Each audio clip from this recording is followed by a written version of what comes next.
So you've spent hours setting up the mics, you finally nail that perfect take, but your drums still sound like shit. No matter what you do, they're either thin and distant or a muddy, chaotic mess. Trust me, I've been there. It's beyond frustrating.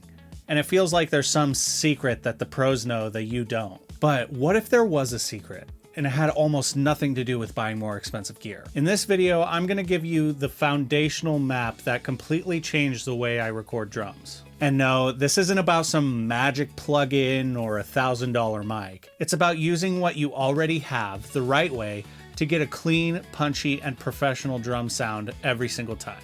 As an engineer who's recorded in everything from tiny project studios to six-figure live rooms, I can tell you firsthand that these principles are what separates the amateurs from the pros. So finish wiping and let's get to it. The first pillar. As the name of the series implies, your sound starts at the source. Now, before you even think about touching a microphone, we need to talk about the most important part of this equation, the drum kit itself. This is where 90% of the home recordists get it wrong. They spend thousands on gear trying to buy their way out of a problem that happened before they even hit record. You can't just fix a bad sounding instrument with a good sounding microphone. First things first, your drums need to be in tune with themselves. This gives the drum a clear, focused tone instead of a mess of weird, clashing overtones. A drum key is the single most important recording tool you own. Seriously, spend an hour learning how to properly seat and tune your drum heads. It will do more for your sound than any piece of gear you can buy. Second, your drum heads.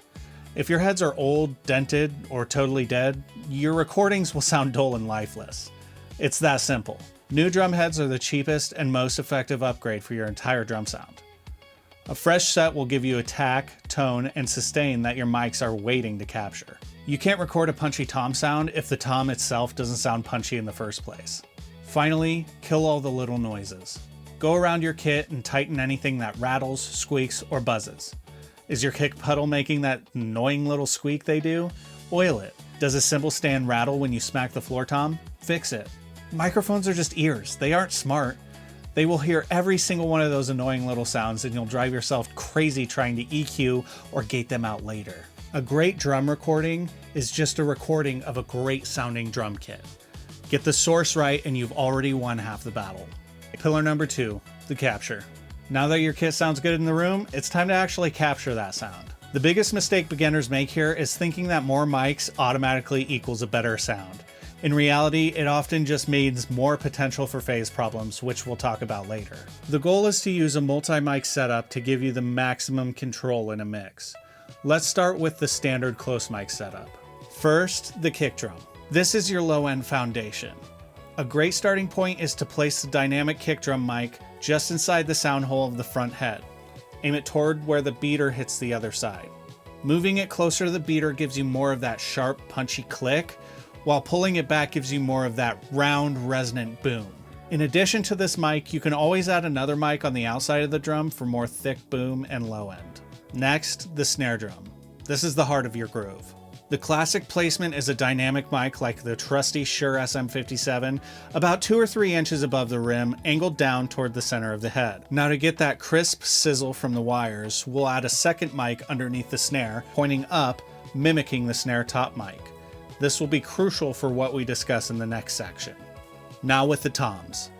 To get that attack and punch for your fills, you'll want to mic each tom individually. Just like the snare, place the mic 2 to 3 inches from the rim, angled toward the center of the head. This isolates the sound of each tom, giving you total control over its volume and tone later. Next up, we'll want to mic our hi-hats and ride as well. I like to place the mics about 6 inches above the cymbals, pointing towards the edge furthest from the kit to minimize bleed. Miking both hi-hats and ride will give you more control over tiny details that the overheads might otherwise fail to capture. Then the overheads. In a multi-mic setup, their primary job is to capture the cymbals and the overall stereo image of the kit. A simple and effective approach is a spaced pair. 2 microphones placed high above the kit spread several feet apart, looking down at the cymbals. This will give you a wide, spacious, and detailed picture of the cymbals and the kit as a whole. Now, contrary to popular belief, placing the mics directly over the center of the crash cymbals will smooth out the sound of the cymbals. Now, when you're placing your overheads, it is imperative to have both mics equidistant from your snare to make sure your snare sits dead center in your stereo image. You can easily measure them with a mic cable or tape measure. All I'm going to do here is measure one mic with the bottom of the cable fixed to the center of the snare, and keep tension as I move the cable from one mic to another. If they don't match, raise or lower the second mic until they do. Finally, the room mics. Now these are what capture the size and life of the space around the drums. If you have a good sounding room, placing one or two mics several feet away from the kit can be the key to a huge professional sound. You can use a stereo pair placed at least 6 feet in front of the kit, or even a single mono microphone placed where the kit sounds the most balanced in the room. The goal here is to capture the natural ambience that makes your drum kit sound like it's in a real space. Now these are my stereo room mics. They're mounted to opposite sides of the room furthest away from the kit. Additionally, if you're in a small dead room, you can also place a mic or a pair of mics in a bathroom or a hallway. Here I have a set of cheap pencil condensers that I'm pointing directly at the two walls that meet in the deepest corner of the bathroom. This way, I'm only capturing reflections from the sound that enters the room. Usually, I'll also close the door slightly to ensure the sound has the most surface area to bounce around on. Pillar number 3, the signal. This is where we get into the more technical stuff. It's all about what happens to the sound between your mic and your computer. First up, gain staging. This is just a fancy term for setting your recording levels.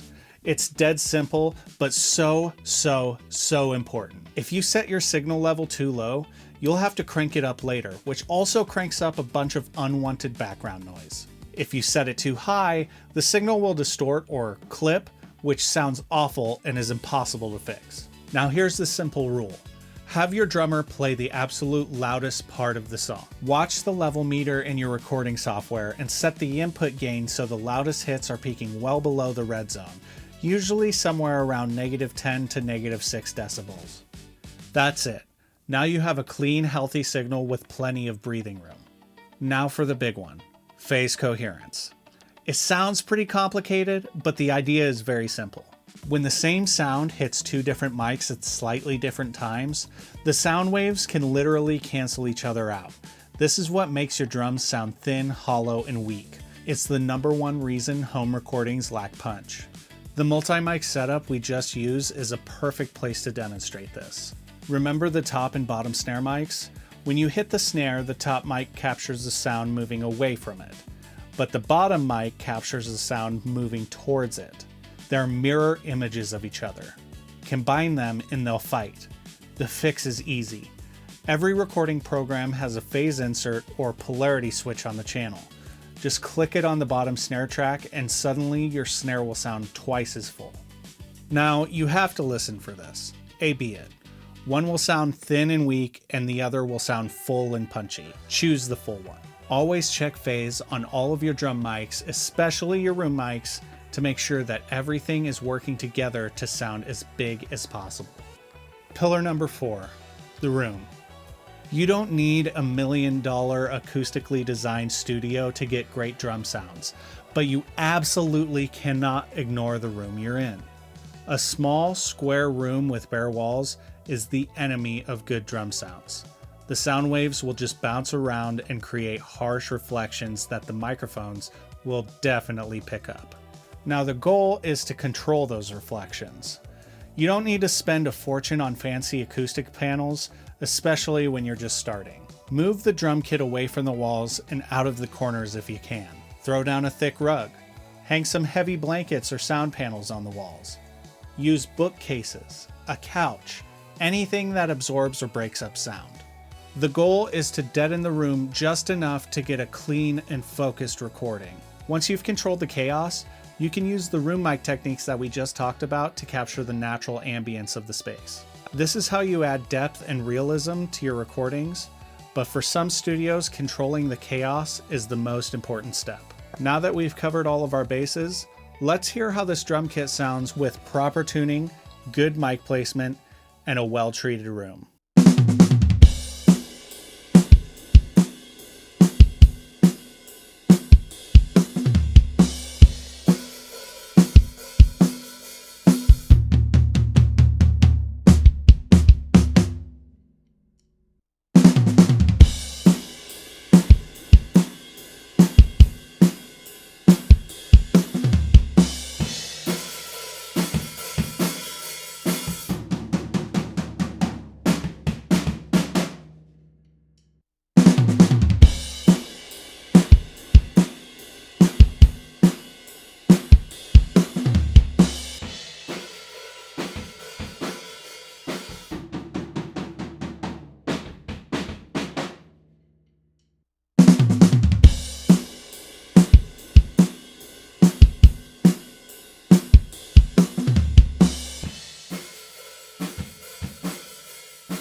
So there you have it, the foundational map to take your drum recordings from the garage to the studio. Remember, it's not about buying more gear, it's about using your knowledge. Pillar number 1, the source. A great recording starts with a great sounding, well-tuned, and quiet instrument. Pillar number 2, the capture. Use deliberate multi-mic placements, including room mics, to get control over each element and capture the full stereo picture with depth. Pillar number 3, the signal. Set your levels correctly to avoid clipping, and always check your phase to make sure your sound is full and powerful. Pillar number 4, the room. Control your environment to kill nasty reflections and then capture a clean, professional sound. Master these 4 pillars and you'll have the tools to stop guessing and start engineering massive pro drum sounds every single time. If this guide helped you, please give the video a like and drop in the comments what that biggest aha moment was for you. And be sure to subscribe because the journey doesn't stop here. Thanks for hanging out at Sekret Studios. We'll see you in the next session.